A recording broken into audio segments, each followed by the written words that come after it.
Assalamualaikum warahmatullahi wabarakatuh. Perkenalkan, nama saya Princess Fazara Alvin dengan NIM 1822304. Pada kali ini saya akan membahas untuk ujian tengah semester mata kuliah Teknologi Sistem Terintegrasi dengan kode mata kuliah II 3160. Berikut adalah sedikit sekilas mengenai apa yang akan saya bahas pada ujian tengah semester untuk mata kuliah ini.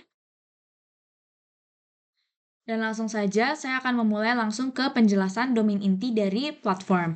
Jadi pada ujian tengah semester kali ini saya menggunakan platform Loanmates, yaitu platform buatan saya pribadi untuk yang merupakan platform digital untuk peminjaman barang keperluan kuliah antar mahasiswa. Platform Loanmates sendiri ini memungkinkan mahasiswa untuk bertindak sebagai peminjam maupun pemberi pinjaman, di mana barang yang akan dipinjamkan merupakan barang-barang untuk keperluan kuliah seperti kalkulator, jas lab, buku, dan keperluan lainnya. Nah, untuk domain inti dari Loanmates ini sendiri sebenarnya mencakup seluruh aktivitas utama yang menjadi pusat nilai bisnis dari sistem, seperti proses interaksi antara peminjam dan pemberi pinjaman untuk dapat melakukan transaksi peminjaman barang yang aman dan praktis. Kemudian melalui domain ini, platform Loanmates ini bisa memfasilitasi beberapa fungsional seperti yang pertama itu pembuatan dan pengelolaan barang yang ingin dipinjamkan, kemudian proses pencarian dan request barang yang untuk dipinjam, mekanisme pinjaman dan pengembalian barang, kemudian akan dibahas juga mengenai transaksi pembayaran peminjaman dengan memanfaatkan payment gateway terintegrasi, dan yang terakhir adanya review antara peminjam dan pemberi pinjaman. Untuk domain dari platform Loanmates ini sendiri menjadi komponen utama dari keseluruhan proses platform karena mewakili nilai inti untuk memberikan kesempatan bagi mahasiswa untuk saling berbagi dan juga melalui si sistem peminjaman barang yang aman dan dapat bisa diandalkan. Oke, kemudian saya juga melakukan identifikasi untuk subdomain berdasarkan dari domain inti yang sudah saya paparkan sebelumnya. Jadi dengan menggunakan pendekatan domain driven design, sistem dari platform Loanmates ini dibagi menjadi beberapa subdomain sesuai dengan tingkat kepentingan dan kompleksitasnya. Subdomain pertama itu merupakan core subdomain yang merupakan juga bagian terpenting dan berperan sebagai sistem pembeda utama, diikuti oleh supporting subdomain, dan yang terakhir adalah generic subdomain yang merupakan bagian yang lebih umum atau standar dan dapat diimplementasikan dengan solusi yang sudah ada. Untuk core subdomain dari platform Loanmates itu merupakan loan management yang dapat mengatur seluruh proses bisnis utama mulai dari posting barang yang dilakukan oleh pemberi pinjaman, pengajuan peminjaman, hingga review saat transaksi pinjaman sudah selesai. Dan loan management ini menjadi core subdomain karena dia itu mengandung logika bisnis utama dan kompleksitas tertinggi, sehingga peran dia sebagai core subdomain itu penting buat menjadi faktor pembeda utama yang menentukan nilai bisnis dari Loanmates itu sendiri.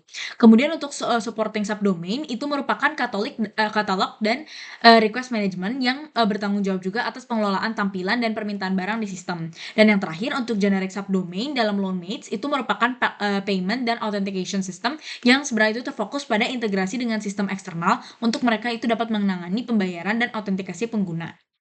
Kemudian setelah saya menentukan subdomain dan domain inti, saya juga menentukan identifikasi untuk bounded context. Jadi setiap subdomain yang sudah didefinisikan sebelumnya itu memiliki karakteristik dan kompleksitasnya sendiri, sehingga terdapat subdomain yang menjadi sumber keunggulan kompetitif yaitu core, dan terdapat subdomain yang bersifat sebagai pendukung yaitu supporting, dan juga subdomain yang bersifat generik yaitu untuk generik sendiri. Nah, dalam platform Loanmates ini sebenarnya subdomain tersebut itu membantu dalam pemetaan fungsi bisnis utama seperti peminjaman barang antar mahasiswa, pengelolaan katalog dan permintaan barang, serta pembayaran autentikasi pengguna.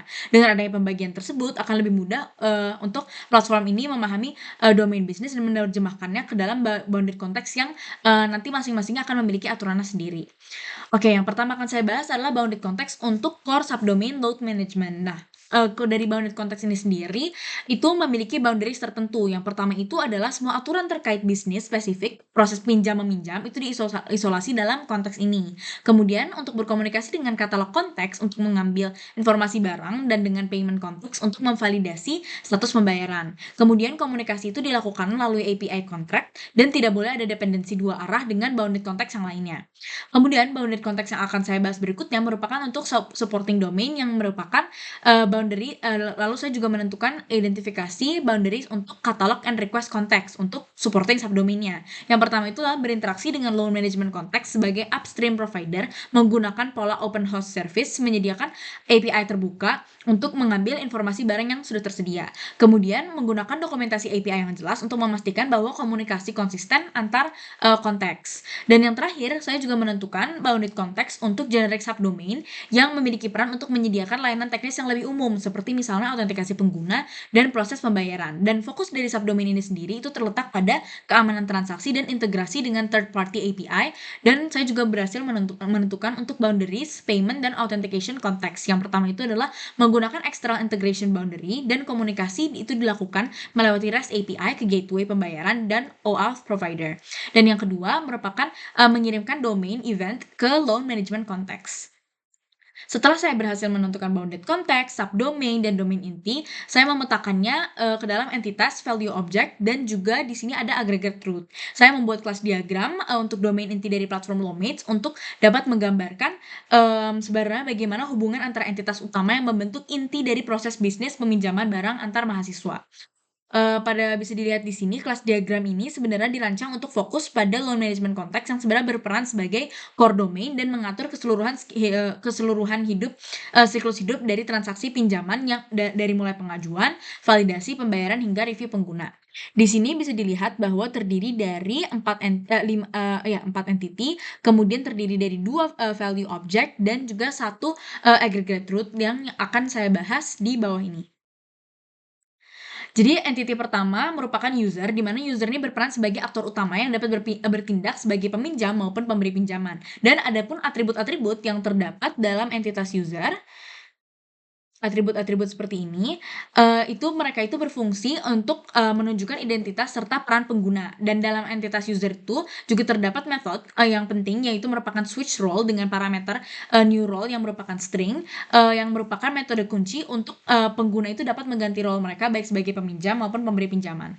Kemudian entity kedua merupakan item, di mana item ini berperan sebagai entitas yang merepresentasikan barang yang bisa dipinjam oleh pengguna. Dan setiap item ini hanya dimiliki oleh satu user, tapi setiap item itu bisa memiliki banyak loan request selama masa aktifnya. Dan untuk loan rec sendiri yang merupakan loan request itu merupakan entity yang berfungsi sebagai jembatan antara user dengan item yang ingin dipinjamnya.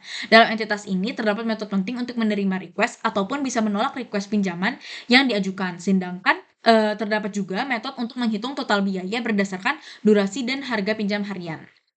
Kita bisa lihat di sini untuk metode yang terdapat di loan rec itu bisa calculate total fee untuk menghitung harga sewa peminjamannya.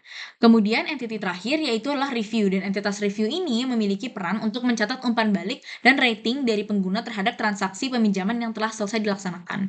Kemudian saya juga menentukan 2 value object, yaitu loan period dan loan status, di mana loan period ini akan menyimpan informasi waktu mulai dan akhir pinjaman serta menyediakan metode untuk menghitung durasi peminjaman yang dilakukan. Sedangkan untuk loan status itu akan berfungsi untuk menandai status transaksi seperti pending, active, completed, dan cancel.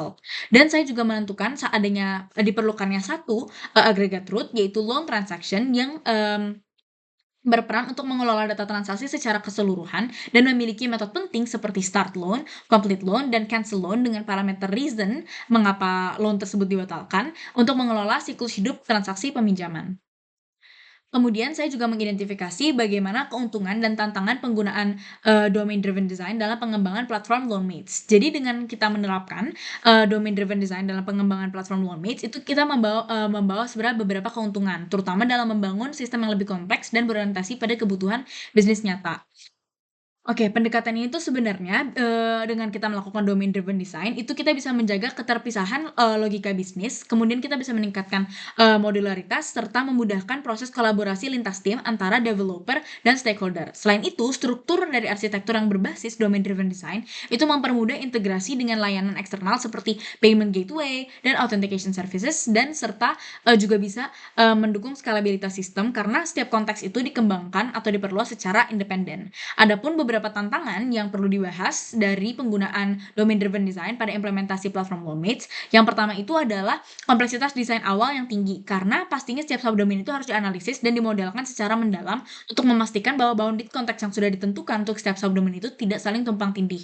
Dan proses ini itu membutuhkan pemahaman domain bisnis yang kuat dan kolaborasi yang intensif antara tim teknis dengan tim non teknis. Selain itu, dalam platform Loanmates ini sendiri melibatkan banyak interaksi antar konteks, misalnya misalnya antara loan management dan payment context, sehingga diperlukan sebenarnya komunikasi yang efisien dan konsisten agar integrasi antara konteks ini tetap terjaga tanpa menyebabkan ketergantungan yang berlebihan.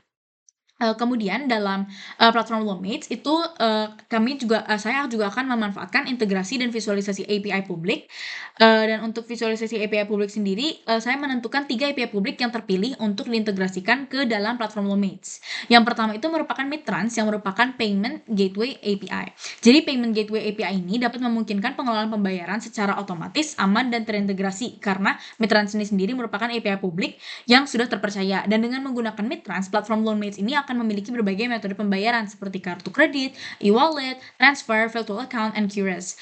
Nah, sehingga mahasiswa itu bisa memiliki metode pembayaran yang diinginkan. Selain itu, Midtrans juga memiliki keamanan transaksi dan kepatuhan terhadap regulasi yang sudah tersedia dan sudah tertata dengan jelas. Ditambah, transaksi dari mahasiswa itu bisa langsung terekam dan status pembayaran bisa terkonfirmasi secara real time. Untuk pemanfaatan API publik kedua, itu saya menggunakan Google OAuth 2.0, yaitu yang merupakan OAuth Authentication API. Jadi pada umumnya, mahasiswa itu kan sudah memiliki akun Google yang sudah terhubung dengan institusi kampus, ataupun misalnya akun Google yang sudah autentikasi dengan prodi mereka. Dan dengan menyediakan opsi login yang lebih efektif dengan menggunakan OAuth Google, hambatan dalam pendaftaran itu bisa lebih diminimalisir karena pengguna ini tidak perlu memasukkan password atau membuat account lagi. Jadi mahasiswa itu bisa langsung masuk ke dalam platform Loanmates sebagai pengguna yang terautentikasi dengan email atau akun kampus mereka. Kemudian dari segi faktor keamanan, dengan kita menggunakan API OAuth Google Authentication, keamanan itu juga akan lebih baik karena ditangani oleh vendor yang besar, dalam hal ini Google, sehingga dapat mengurangi beban keamanan untuk internal.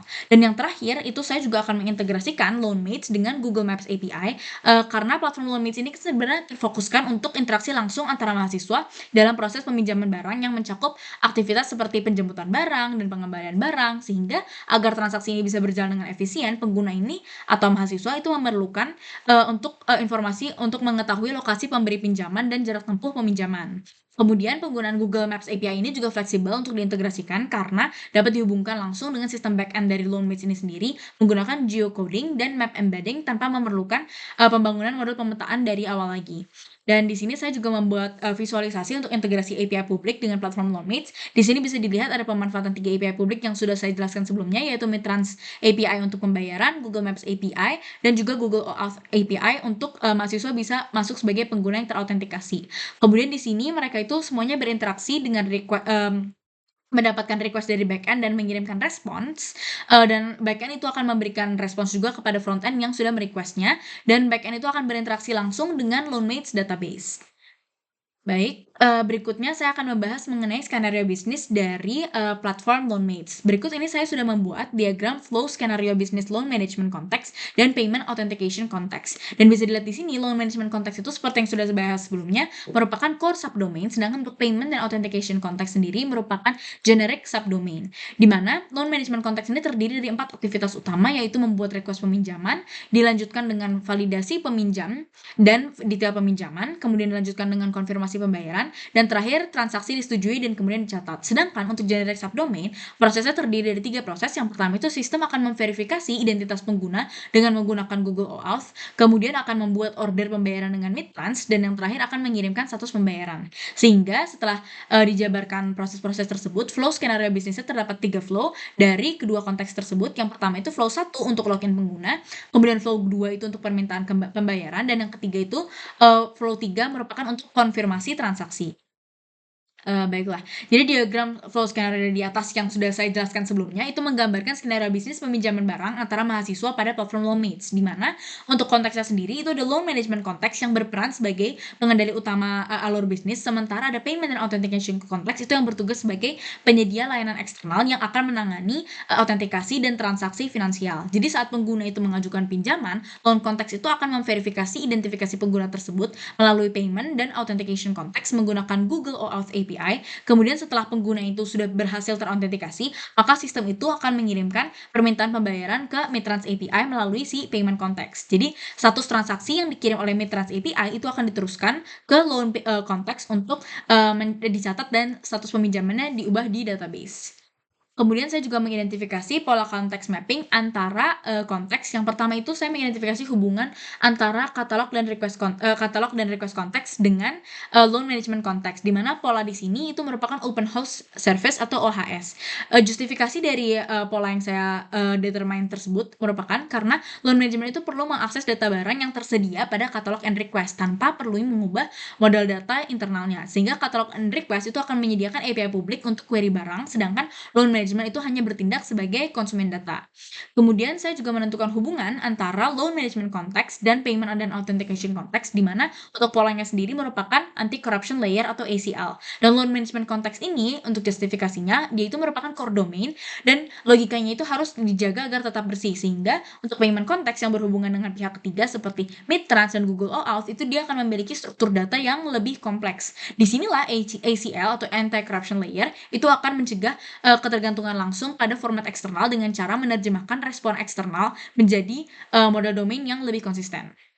Kemudian yang ketiga, saya juga menentukan hubungan antara payment dan authentication konteks dengan katalog and request konteks dengan pola yang sudah saya tentukan yaitu conformist. Justifikasi dari penentuan pola ini adalah karena payment konteks itu memerlukan data ringan dan dapat menyesuaikan diri dengan model data dari katalog and request tanpa perlunya ada lapisan tambahan. Sehingga dalam implementasinya, payment konteks itu bisa langsung membaca dari struktur harga dari katalog and request API dengan menyetujui format JSON yang sudah disepakati. Kemudian berikut adalah diagram konteks mapping dari setiap interaksi konteks dengan pola conformist, OHS, dan juga ACL. Oke, dan berikutnya saya juga akan menjelaskan mengenai domain event. Jadi komunikasi antara konteks yang saya pilih itu merupakan konteks payment dan authentication dan loan management itu difasilitasi melalui mekanisme domain event. Dalam hal integrasi, domain event ini sebenarnya berperan sebagai mekanisme notifikasi yang terstandarisasi yang menandakan bahwa suatu kejadian penting itu telah terjadi dalam suatu domain bisnis tanpa harus menciptakan sebuah ketergantungan langsung antar layanan. Dan pada platform Loanmates, event yang dihasilkan itu oleh si payment dan authentication context itu akan dipublikasikan melalui OHS atau Open House Service untuk kemudian dikonsumsi oleh si loan management context secara asinkron. Dan event ini itu akan memungkinkan loan management untuk memperbarui status transaksi dan mengaktifkan proses peminjaman tanpa harus menunggu respon sinkron dari payment context. Dan untuk nama eventnya sendiri yang sudah ditentukan merupakan payment confirmed event. Dan event ini sendiri itu akan dikirim setiap kali terjadi proses pembayaran pada konteks payment dan authentication. Dan setiap kali payment itu berhasil diverifikasi oleh sistem, pihak ketiga, maka event ini akan berfungsi untuk memberitahu kepada loan management konteks bahwa pembayaran peminjaman barangnya berhasil diselesaikan, sehingga konteks tersebut itu dapat memperbarui status transaksi, kemudian mengganti status barang dengan sedang dipinjam dalam database, dan yang terakhir itu dapat mengirimkan notifikasi kepada pemberi pinjaman bahwa transaksi tersebut sudah dikonfirmasi. Selain itu, dalam event payment confirmed event itu juga mengandung sejumlah data penting yang sebenarnya dibutuhkan oleh si loan management konteks untuk proses kelanjutan dari transaksinya. Dan berikut merupakan field beserta deskripsinya. Mungkin saya akan bahas beberapa. Yang pertama itu adalah event ID. Event ID itu merupakan identitas unik untuk kebutuhan audit dan idempotensi dari eventnya itu sendiri. Kemudian ada timestamp yang merupakan waktu terjadinya event saat pembayaran dikonfirmasi. Loan ID yang merupakan ID unik transaksi peminjaman. Kemudian payment ID itu merupakan ID transaksi dari sistem Midtrans. Kemudian borrower ID itu merupakan ID pengguna yang sebagai peminjam. Kemudian ada payment status yang merupakan status akhir dari transaksi, dan amount yang merupakan nominal total pembayaran yang dilakukan, dan terakhir itu adalah payment method, yaitu merupakan jenis metode pembayaran yang digunakan dan dipilih oleh mahasiswa. Jadi dengan mekanisme tersebut, payment and authentication konteks ini dapat memberitahu kepada loan management konteks secara efisien dan terstandarisasi bahwa proses pembayaran itu telah selesai dilaksanakan, sehingga sistem itu dapat menjaga integritas data, modularitas, dan skalabilitas sesuai dengan prinsip domain driven design. Berikut adalah daftar pustaka mengenai referensi yang saya gunakan dalam pengerjaan ujian tengah semester ini. Sekian yang bisa saya sampaikan. Terima kasih atas perhatiannya. Mohon maaf apabila ada salah kata. Wassalamualaikum warahmatullahi wabarakatuh.